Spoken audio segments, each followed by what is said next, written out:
Zoro. Definisi Ride or Die.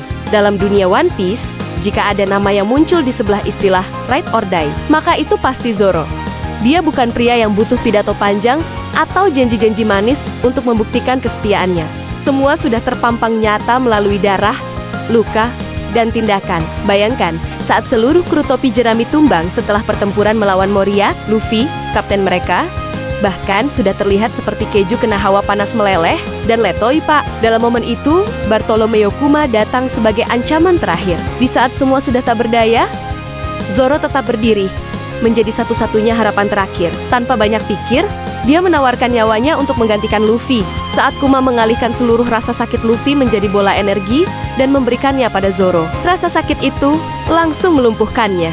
Baru menyentuh sedikit saja, Zoro terlihat seperti habis kena siksa kubur karena judul slot pak. Tapi dia tidak mundur. Dia memilih untuk menerima semuanya sepenuh-penuhnya. Ketika Sanji mendekatinya setelah semuanya usai dan bertanya apa yang terjadi, Zoro hanya menjawab dengan tenang. Tidak terjadi apa-apa. Darah bercucuran, tubuh penuh luka. Tapi dia tetap berdiri tanpa keluhan, tanpa mengharapkan pujian. Itu bukan sekadar loyalitas. Itu adalah cinta kepada tujuan yang lebih besar. Zoro bukan hanya berani mati untuk Luffy. Dia juga berani menelan egonya demi kaptennya. Sebagai pendekar pedang, harga diri adalah segalanya. Tapi ketika Luffy hancur setelah kehilangan Ace, Zoro tahu bahwa dia harus menjadi lebih kuat. Untuk itu, dia rela bersujud kepada Mihawk, rival yang selama ini ingin ia kalahkan. Semua itu dia lakukan karena dia tahu mimpi Luffy lebih besar daripada egonya sendiri. Kesetiaan sejati tidak diukur dari seberapa keras seseorang berbicara, tetapi dari bagaimana dia bertindak di saat-saat terberat. Zoro mengajarkan kita bahwa menjadi yang terbaik berarti siap berkorban. Bukan hanya nyawa, tetapi juga harga diri. Demi sesuatu yang lebih besar. Dia adalah pria yang tidak perlu cerita, karena tindakannya telah berbicara. Zoro adalah cerminan dari arti kata kesetiaan sejati. Dia tidak perlu sorotan atau sanjungan. Yang dia butuhkan hanyalah kepercayaan kaptennya dan mimpinya untuk menjadi pendekar pedang terkuat di dunia. Dalam setiap langkahnya, dia menunjukkan bahwa seorang kru terbaik bukan hanya tentang seberapa kuat pedangnya, tetapi seberapa besar hatinya untuk mendukung tujuan bersama. Ketika dunia membenturkan dinding-dinding keras di hadapan kru topi jerami, Zoro selalu menjadi fondasi yang tak tergoyahkan. Dia mengingatkan kita bahwa kekuatan tidak selalu ada di ujung pedang, tetapi di hati yang tidak menyerah. Bahkan ketika tubuhnya sudah tidak mampu lagi berdiri.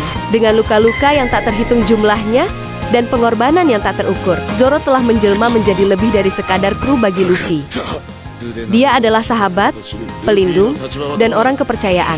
Dalam bisunya yang berdarah-darah, dia membuktikan bahwa kesetiaan tidak perlu diumbar, hanya perlu dilakukan. Dan ketika perjalanan mereka mencapai akhir, di mana Luffy akhirnya mencapai mimpinya menjadi Raja Bajak Laut, kita tahu bahwa di balik kemenangan itu ada Zoro, pria yang selalu berdiri, bahkan saat semua orang jatuh. Pria yang tidak bercerita, tetapi tindakannya adalah kisah yang tidak pernah selesai. Karena pada akhirnya, Zoro bukan hanya definisi ride or die. Dia adalah contoh bahwa dalam hidup, yang terbaik bukanlah yang berbicara paling keras, tetapi yang tetap berdiri meskipun dunia memaksanya untuk jatuh. Zoro bukan hanya sekadar karakter dalam cerita. Dia adalah simbol bagi banyak orang tentang arti pengorbanan, kepercayaan, dan keberanian. Setiap luka di tubuhnya adalah bukti perjuangan.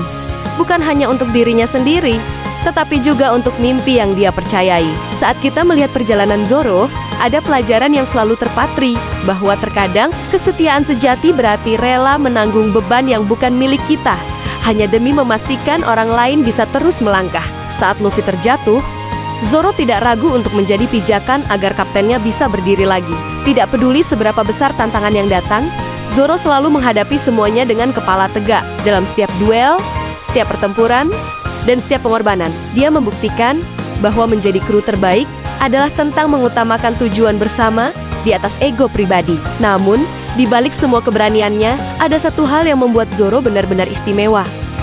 Dia tidak pernah meminta apapun sebagai balasan. Dia tidak butuh pengakuan, tidak butuh ucapan terima kasih. Karena bagi Zoro, kesetiaan adalah bentuk cinta tanpa syarat. Ketika Luffy akhirnya meraih mimpinya, menjadi Raja Bajak Laut, kita semua tahu bahwa di balik senyum kemenangan itu ada sosok Zoro yang mungkin tidak berkata banyak, tetapi telah memberikan segalanya. Zoro mengajarkan bahwa menjadi pahlawan tidak selalu berarti berada di pusat perhatian. Terkadang, pahlawan sejati adalah mereka yang berdiri di belakang layar, menopang ketika dunia terasa runtuh. Karena pada akhirnya, Zoro adalah bukti hidup bahwa tindakan lebih berharga daripada ribuan kata. Dia adalah pria yang tidak hanya berbicara tentang kesetiaan, tetapi hidup dengannya hingga napas terakhir. Dan itulah yang menjadi alasan mengapa Zoro selalu menjadi legenda di hati kita semua. Kalau menurut kalian gimana? Komentar dong!